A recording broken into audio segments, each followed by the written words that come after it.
Nation wise भी protest होगा, ज़िला मुख्यालयों पे भी होगा और यहाँ जंतर मंतर पे हम लोग करेंगे। देश में डेमोक्रेसी का गला घोटा जा रहा है, सवाल पूछने पे सस्पेंड किया जा रहा है। एक पूरी सेंचुरी लग गई पार्लियामेंट के एमपीज़ की, जिनको आज सस्पेंड हो गए। 100 के करीब पार्लियामेंट के एमपी 100 सस्पेंड हुए, 150 एमपी सस्पेंड हैं। जनादेश का अपमान किया जा रहा है। ये एमपी 20-22 लाख वोटर्स के ऊपर जीत के आते हैं, उन वोटर्स का अपमान किया जा रहा है।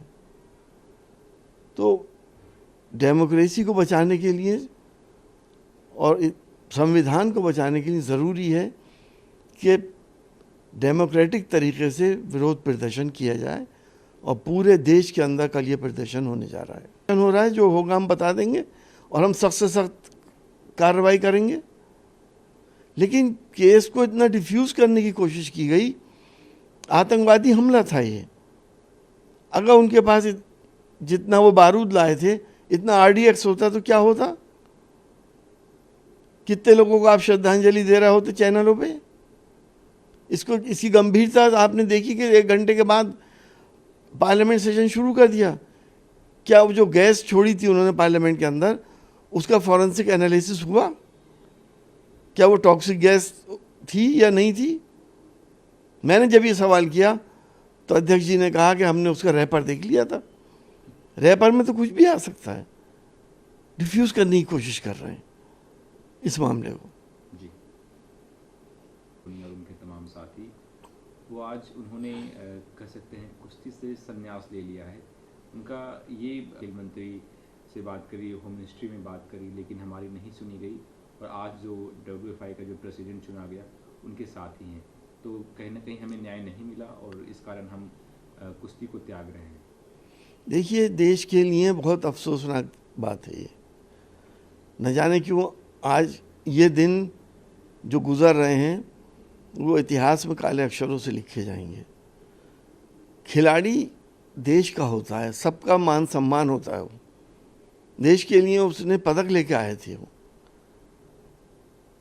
मैं ये तो नहीं कहूँगा अपने उपराष्ट्रपति जी की तरह कि वो जाट समाज से थे, मैं नहीं बांटना चाहता।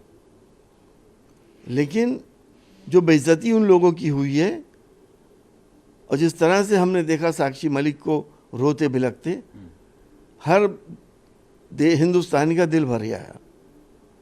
इतनी ज्यादती कि उसने खेल से संन्यास ले लिया।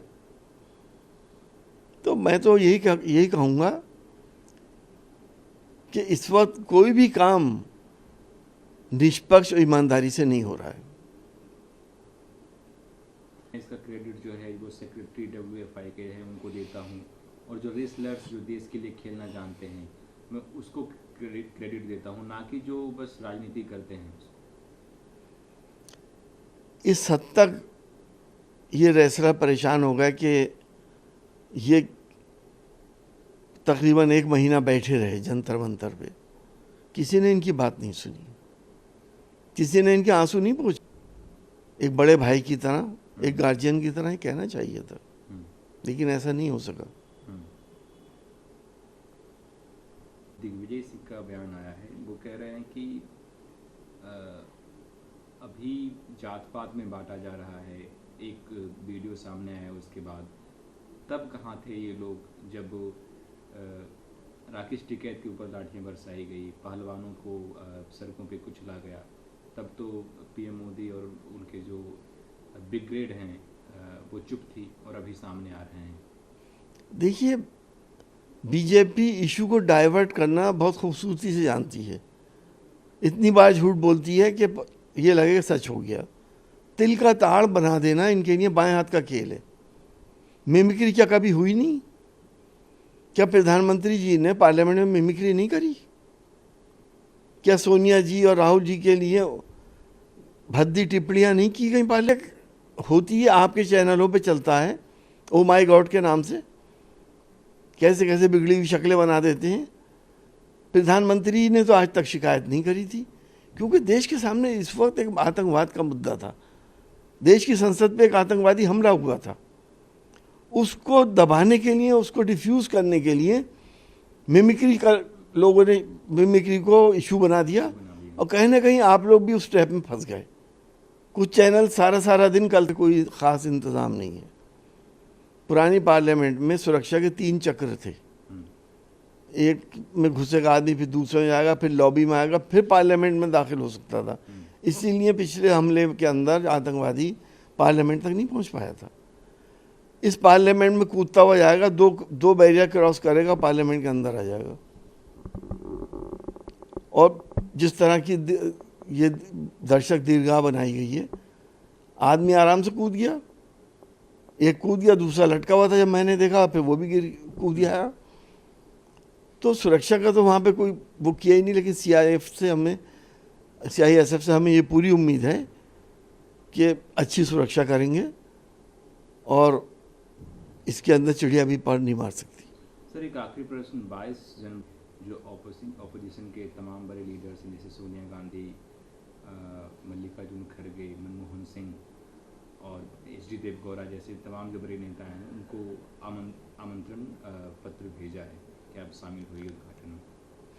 देखिए, सुप्रीम कोर्ट के ऑर्डर से ट्रस्ट राम मंदिर का निर्माण कर रहा है। ये कोई पॉलिटिकल पार्टी नहीं कर रही है इसको जी। रामचंद्र जी के ऊपर सिर्फ, और शायद उनसे ज़्यादा उनको मानते भी हैं। तो ये अगर उनको इज्जत से बुलाया जाए तो मैं समझता हूँ ये सब लोग जाएंगे, क्योंकि ये भी तो रामचंद्र जी के भक्त हैं। सब मुसलमान भी तो रामचंद्र जी की इज्जत करते हैं।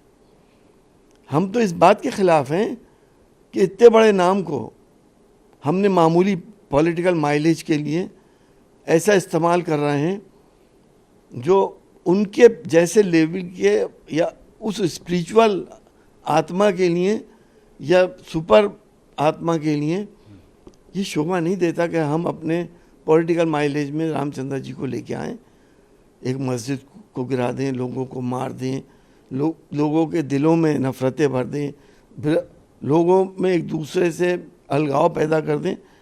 ये डेकोरम के खिलाफ है रामचंद्र जी। क्या सर 22 जनवरी को समाजवादी वो भी मौजूद रहेंगे उद्घाटन में?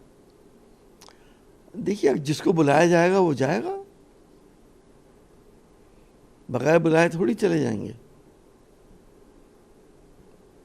Thank you. हो गया थोड़ा सा और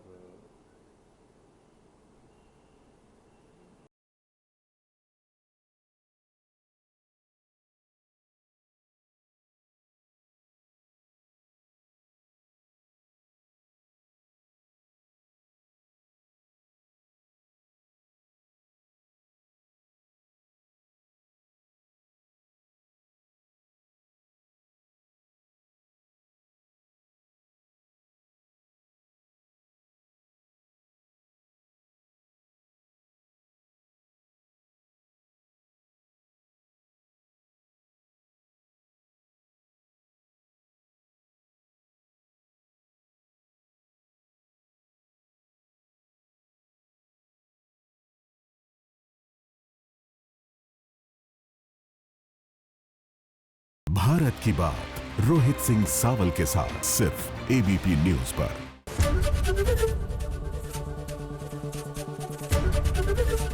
ABP गंगा, खबर आपकी, जुबान आपकी।